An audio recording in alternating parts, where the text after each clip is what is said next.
بسم الله الرحمن الرحيم اقرأ باسم ربك الذي خلق خلق الإنسان من علق اقرأ وربك الأكرم الذي علم بالقلم علم الإنسان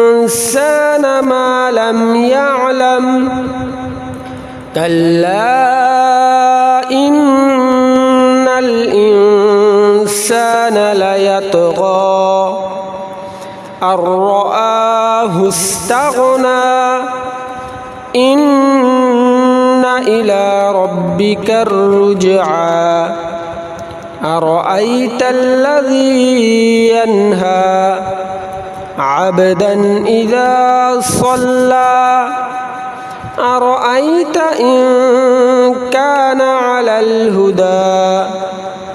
أو أمر بالتقوى أرأيت إن كذب وتولى ألم يعلم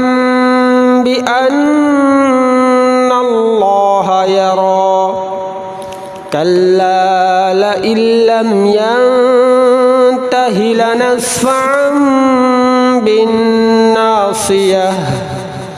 ناصية كاذبة خاطئة فليدع ناديه سندع الزبانية كلا لا تطعه واسجد واقترب